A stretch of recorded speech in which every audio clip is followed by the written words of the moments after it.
O movimento de paralisação da Polícia Militar do Espírito Santo jogou o Estado num período de terror. Eu estou em Vitória com o governador Paulo Artung, que está ainda em licença médica porque foi operado na sexta-feira. Governador, essa crise está assustando o Brasil inteiro. O que o senhor acha, depois desses dias, é possível superar a crise? Como nós estamos nesse momento? Olha, nós vamos superar essa crise. Eu não tenho a menor dúvida disso. Traçamos uma estratégia muito bem montada, que está sendo conduzida e liderada pelo vice-governador, que está no exercício do governo do Estado.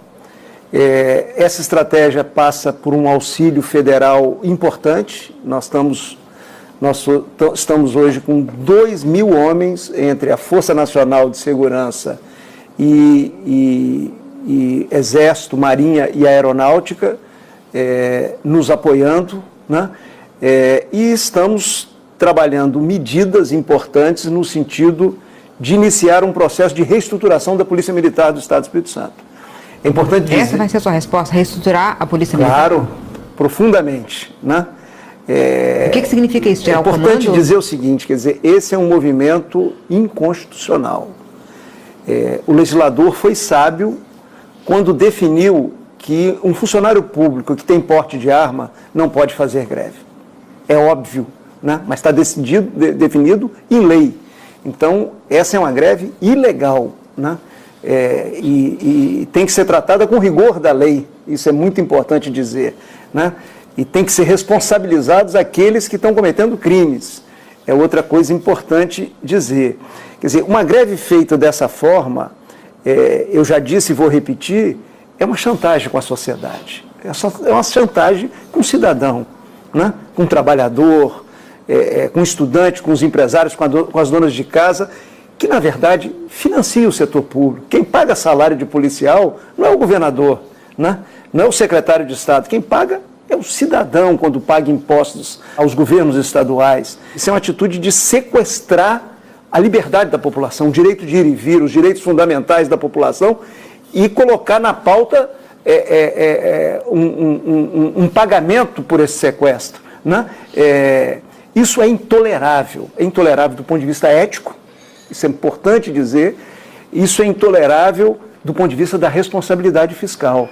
Quer dizer... Mas do ponto de vista do mérito do que eles estão reclamando, eles estão dizendo que tem o pior salário do Brasil, da Polícia Militar, e que não tem aumento há 7 anos. O que o senhor diz sobre isso? É um conjunto de inverdades, né, gravíssimas, né? Quer dizer, e é curioso, eu estou falando isso porque eu estou pensando nos outros estados da federação. Cada movimento ilegal, inconstitucional como esse, eles inventam uma tabela salarial dizendo, olha, aqui é o pior salário, aqui é o 20º salário, né? Primeiro que esse salário não precisa ser igual no Brasil inteiro. Os estados são diferentes, cada um tem uma arrecadação.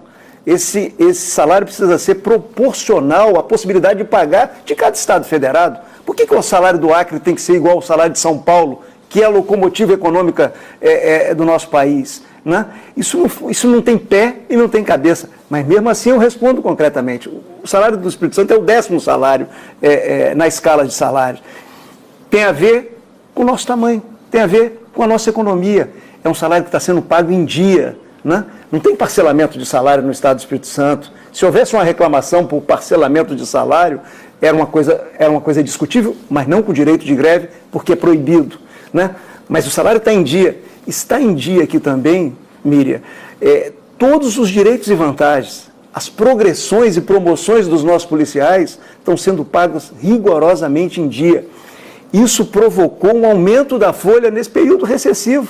Nós tivemos uma evolução de folha... 2015 e 2016. 2015 e 2016, nós tivemos uma evolução de folha próxima a 11% de aumento. Com essa crise... Mas não é reajuste salarial linear, é apenas o fato de ter progressões, promoções. Eu recebi um reajuste dado em 2014 para ser pago em 2015, pagamos em junho de 2015, é importante dizer isso, a própria Polícia Militar tem nada de 7 anos sem aumento. Se você pegar 7 anos, a correção dos praças passa de 38%. dos oficiais vai de 38% a 52%. Quer dizer, é toda uma manipulação grotesca. Mas o pior não é essa manipulação. O pior é o pânico que foi produzido por esse movimento, uma produção do movimento junto à sociedade. Né? Governador, 100 pessoas morreram em torno disso. O que vai acontecer em relação a esses crimes? Isso nós vamos investigar. Né? Nós criamos um grupo de trabalho. Nós vamos investigar profundamente. E se depender de mim, não vai ficar pedra sobre pedra. Né? Nós queremos saber os autores desses crimes. Né? A própria sociedade capixaba está muito desconfiada com essa sequência de crimes. Nós já criamos um grupo específico, né? Naquilo que as forças federais puderem nos ajudar também, serão bem-vindas, e nós queremos elucidar cada um desses crimes. E se tiver conexão, mostrar à sociedade capixaba e brasileira, né? Porque crise é duro, é difícil, né? Mas crise também é oportunidade. E nós podemos sair melhor dessa crise. Eu estou trabalhando, mesmo em recuperação de saúde, eu estou trabalhando com a nossa equipe, com o nosso governador em exercício, com o nosso secretário de segurança, nós estamos trabalhando para sair melhor dessa crise. Para sair com a polícia militar reestruturada, que ela precisa passar agora por uma reestruturação, isso está muito claro, e por um serviço público em melhores condições do seu provimento junto ao conjunto da população. O comando da Polícia Militar, os coronéis, o que eles falam sobre esse movimento? Por que eles não ajudam a controlar o movimento? Olha, eu não vou fazer um juízo de valor de todos os coronéis, né, ou de todos os oficiais, mas evidentemente que está muito claro que um grupo foi absolutamente conivente, né, e até estimulou esse ato contra a sociedade capixaba. A gente vai em alguns países do mundo e sente que a população tem clareza, que conta pública é ele que paga. No Brasil ainda não tem isso. Né? Isso ajuda a fortalecer esse corporativismo de baixa qualidade que nós temos no país, né? Porque muitas vezes a população fica meio solidária a qualquer pedido de grupos corporativos, né? Na verdade, nós precisamos incutir na cabeça da população, e esse é um trabalho pedagógico que nós vamos fazer, de que cada reivindicação dessa, uma vez atendida, essa conta ela reverte para os impostos que são pagos pelo conjunto da sociedade. As corporações, elas tiveram muito talento em criar um certo discurso, né, que, de certa forma, transformava os seus pleitos pessoais, né, no interesse público. E a verdade não é essa. Né? Quer dizer, a verdade é que o interesse público é esse que está na rua.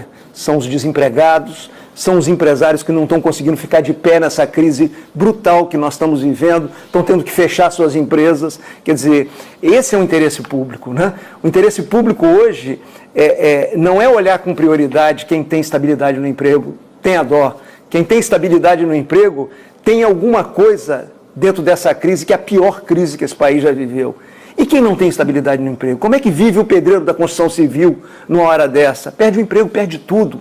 Não é que ele não conseguiu a correção do período inflacionário, não, ele perde tudo. Ele vai para casa, sabe, com a mão na frente e outra atrás. O nosso olhar das lideranças brasileiras precisam estar na direção desses que estão perdendo tudo numa crise brutal, que está chegando a quase 13 milhões de desempregados. Eu acho que nós precisamos discutir bem o que é o interesse público do nosso país e quebrar mesmo, quebrar esse movimento corporativo que só olha para o umbigo e para o dedão do pé. Nós precisamos olhar para o país, olhar para o presente, olhar para as futuras gerações. Isso só vai acontecer se a gente reformar profundamente o país. Uma hora nós vamos ter que parar e pensar, faz sentido estabilidade no emprego nesse mundo que nós estamos vivendo? Nós vamos ter que pensar, faz sentido aposentar uma pessoa com 49, 48, 50 anos de idade, Tem algum sistema previdenciário que suporte pagar essa aposentadoria? Claro que não. Então nós vamos ter que enfrentar esses temas. Eu acho que esse episódio do Espírito Santo, não é Espírito Santo, isso é Brasil. Esse episódio do Espírito Santo pauta uma coisa, pauta que nós vamos discutir as coisas com profundidade e agir, né? E não ter uma atitude fácil, né? De certa forma, ir acomodando situações que, na verdade, não tem mais espaço para acomodar, porque nós estamos aí com um país com déficit fiscal brutal, com os estados federados em situação dificílima. O que nós precisamos é ter a capacidade de olhar no branco do olho da sociedade e conversar as coisas como elas são, e discutir bem as coisas, e não se dobrar, sabe, a esse tipo de chantagem, não aceitar esse tipo de ação, porque é isso que trouxe o Brasil a essa quadra difícil que nós estamos vivendo. Governador, antes de fazer o intervalo, eu queria fazer uma pergunta. É o seguinte, você está falando com essa empolgação que é preciso enfrentar do governo do Rio de Janeiro, deu aumento antes de qualquer coisa. Ele viu o que está acontecendo no Espírito Santo, teve um boato no Rio de Janeiro de que ia ter uma greve lá também, e aí o governador, que está numa situação muito pior, porque está parcelando o salário, deu um aumento. Eu queria que o senhor me dissesse o que o senhor acha disso depois do intervalo. Eu volto daqui a pouco, estou conversando com o governador Paulo Artung sobre a crise de segurança no Espírito Santo.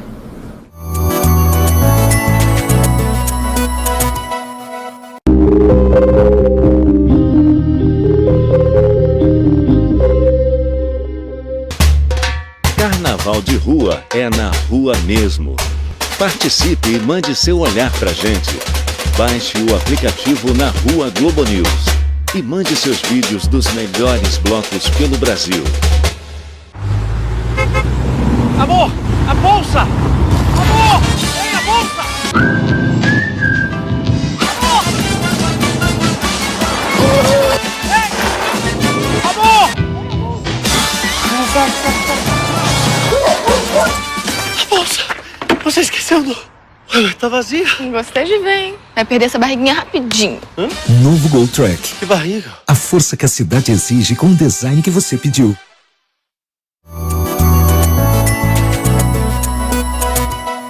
Eu estou em Vitória, no Espírito Santo, conversando com o governador Paulo Artung.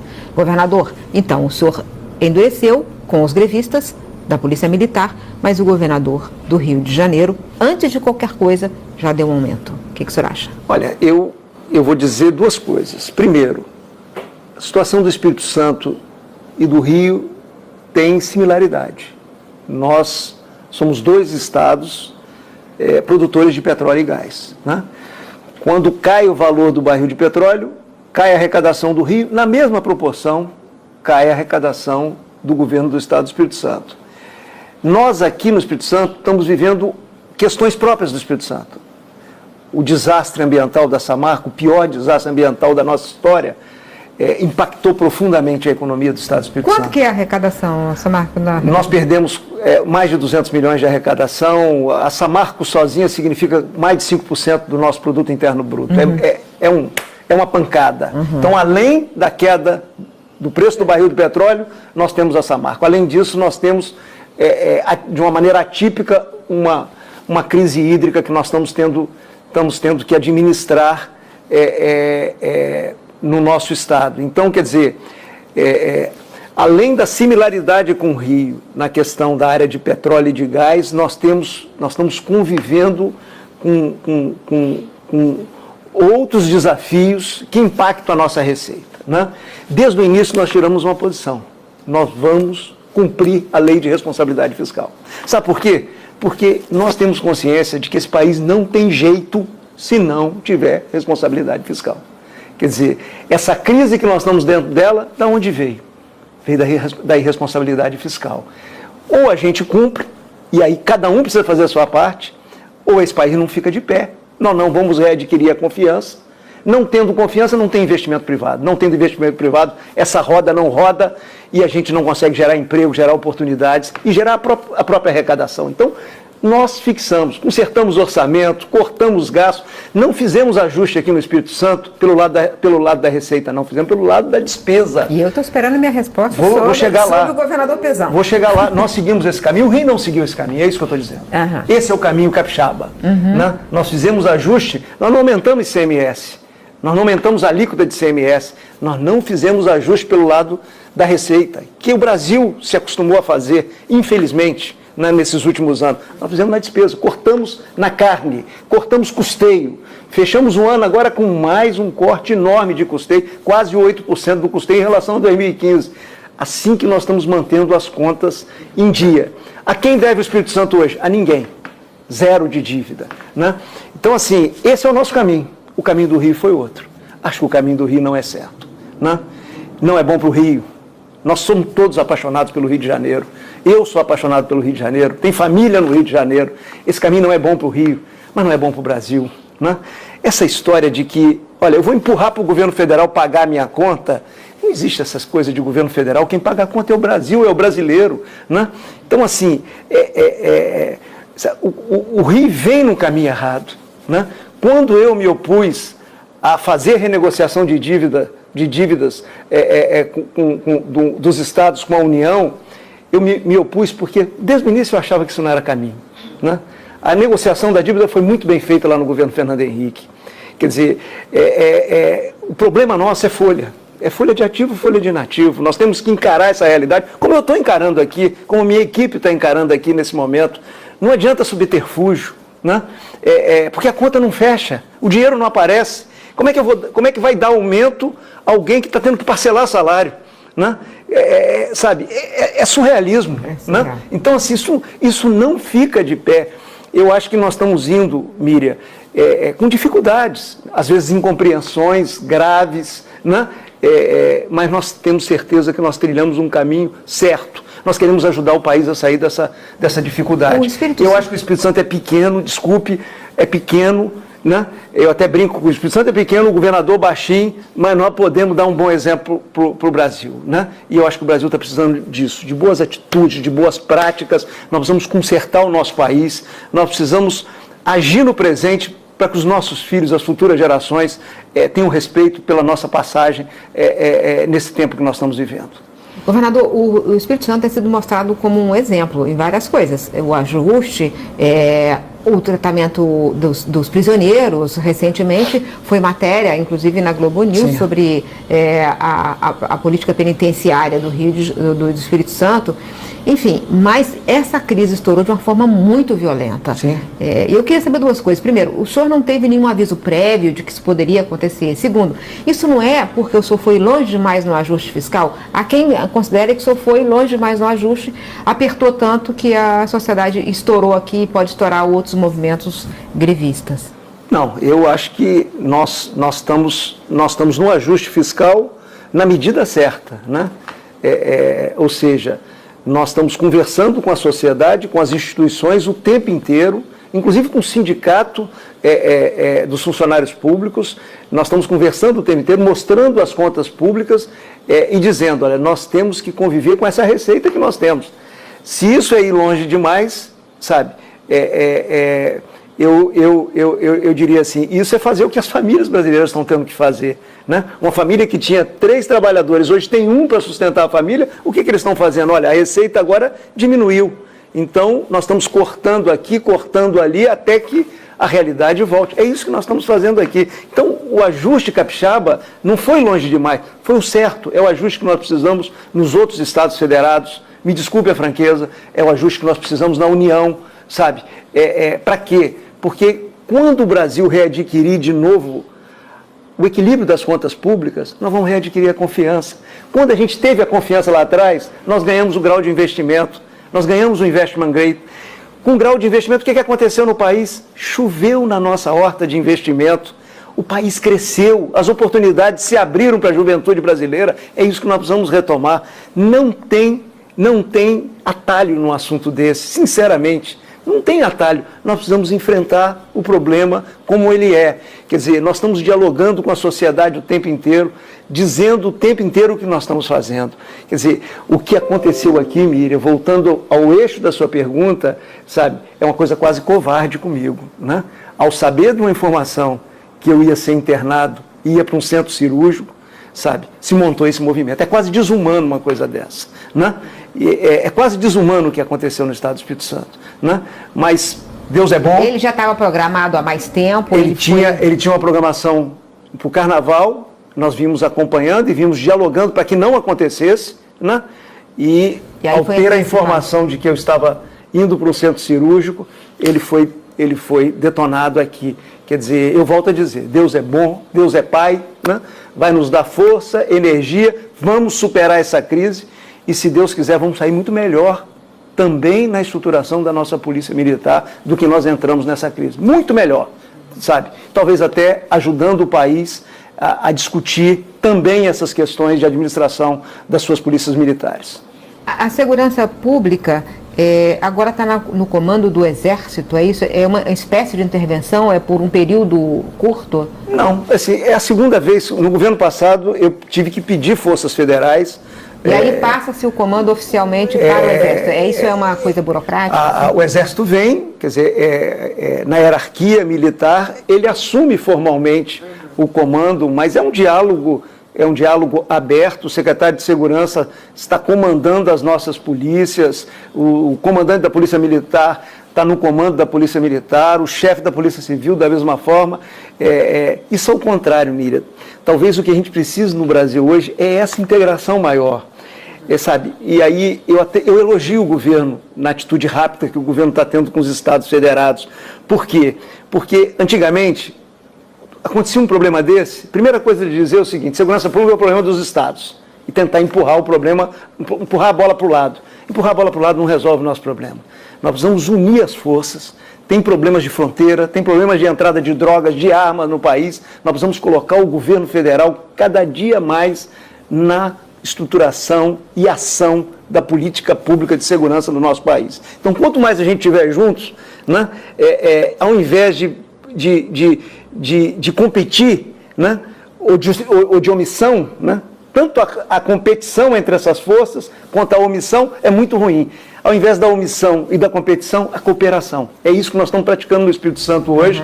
Você vê que já melhorou o ambiente no Estado do Espírito Santo, vai melhorar cada dia mais e vamos superar essa crise de cabeça erguida e não fazendo coisas erradas, porque não tem solução fácil para problemas complexos como esse que nós estamos vivendo no Estado do Espírito Santo. A solução é difícil, mas ela precisa ser enfrentada até para que a gente saia do outro lado melhor. E eu estou muito otimista que nós vamos sair do outro lado muito melhor do que entramos nesse momento. Governador, última pergunta, o senhor tem alta médica quando? Quando que o senhor volta ao governo do Estado? O doutor Miguel, que me operou, ele a princípio propôs que eu voltasse em 15 dias. Eu disse a ele compreendeu que isso era impossível, pela circunstância que nós estamos vivendo. Inclusive, eu disse a ele que eu ia voltar trabalhando um pouco, que é o que eu estou fazendo, né? Mesmo mantendo o nosso vice-governador, César Conago, no exercício do governo. Então, nós ajustamos, ele me deu uma orientação muito bem dada de todo o comportamento que eu preciso ter, mas segunda-feira eu reassumo o governo, e eu acho que esse é um ato importante, né? Assumo o governo, estou muito satisfeito com a condução do nosso vice-governador, estou muito satisfeito com a condução da equipe nesse momento desafiador que nós estamos vivendo, mas eu assumo o governo porque eu acho que esse é um sinal importante para os capixabas e também para esse momento que nós estamos vivendo no Brasil. Então, assumo plenamente, vamos à luta, mangas arregaçadas e muita disposição para trabalhar, né? Eu acho que é isso que o Brasil está precisando da gente.